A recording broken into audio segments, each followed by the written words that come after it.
El análisis de velocidades del mecanismo manivela-biela-corredera entonces consiste en este ejemplo que estamos ilustrando. Dado que conozcamos omega 2, la velocidad angular con la cual está girando la manivela, pues nos interesa conocer la velocidad con la cual se desplaza la corredera B4 y la velocidad angular omega 3 de la biela. De nuevo, pues para las velocidades angulares estamos considerando que el sentido antihorario pues será positivo, y pues cuando resolvamos las ecuaciones pues interpretaremos los resultados con base en esta convención. Entonces, para llegar al análisis de velocidades, pues previamente hemos realizado el análisis de posición y pues ya conocemos cómo se comporta la posición de la corredera y la posición angular de la biela en función del ángulo θ2. Entonces, para desarrollar el análisis de velocidades, derivamos una vez con respecto al tiempo la ecuación de cierre de circuito. Entonces nos queda R2 punto igual a R4 punto más R3 punto. Entonces recordemos que en este caso el vector R4 tiene variación con respecto al tiempo. Su magnitud, que nos representa la distancia de la corredera con respecto al origen, su posición, pues varía, y la variación de la posición con respecto al tiempo pues será la velocidad de la corredera, ¿sí? Ya en este caso el vector R4 no es un vector de magnitud constante. Entonces, derivando la ecuación de cierre de circuito con respecto al tiempo, entonces tenemos la derivada de este término de la izquierda, R12 a la I θ2 por I omega 2, igual a la derivada de estos dos términos de la derecha, la suma de estos dos términos.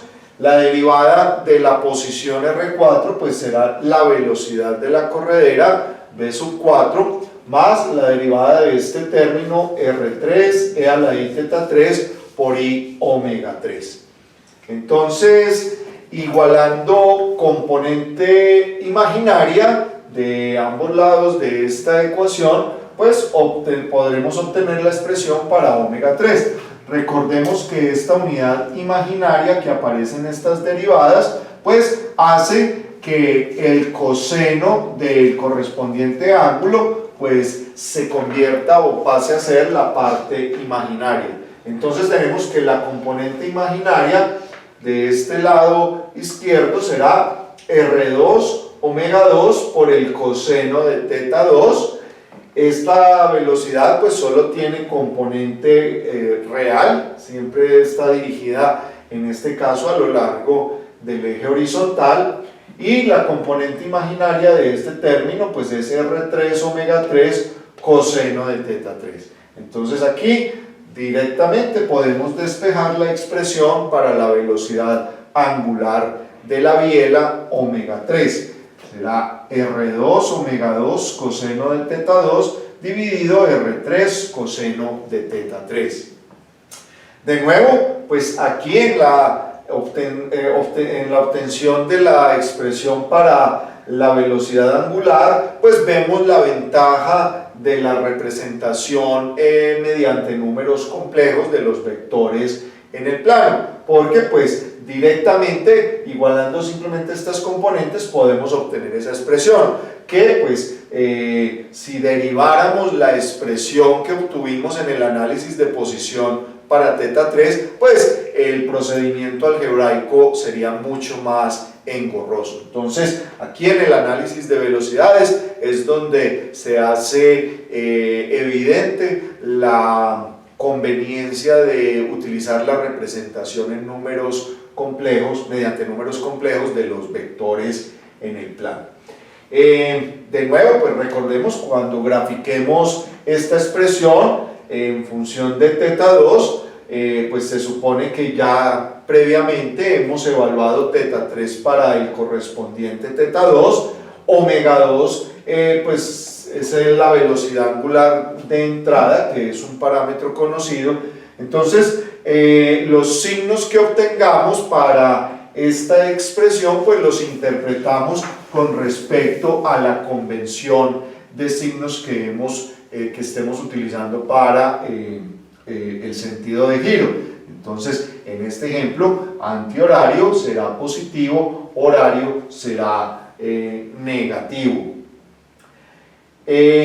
Igualando la parte real en ambos lados de esta ecuación, entonces recordemos que la unidad imaginaria hace que el negativo del seno del ángulo correspondiente pues pase a ser la parte real. Entonces tenemos que la parte real aquí a la izquierda es menos R2 omega 2 seno de teta 2 igual a la componente real de la parte derecha. Entonces tenemos la velocidad de la corredera, la velocidad 4, que de nuevo solo tiene componente a lo largo del eje real en este caso, menos la parte real de este término, R3 omega 3 seno de teta 3. Y de nuevo aquí pues directamente podemos despejar la expresión para la velocidad de la corredera. Será igual a R3 omega 3 seno de teta 3 menos R2 omega 2 seno de teta 2. Entonces, si vamos a implementar una aplicación computacional para hacer análisis de este mecanismo, pues vamos organizando nuestro algoritmo evaluando primero las expresiones para lo que obtuvimos en el análisis de posición y luego pasamos a evaluar las expresiones correspondientes para las velocidades. Primero omega 3 en función de teta 2 y de teta 3 que a su vez está en función de teta 2 y luego evaluaríamos la velocidad de la corredera que está en función de omega 3, de teta 3 y del ángulo teta 2 y pues obviamente la velocidad angular de entrada.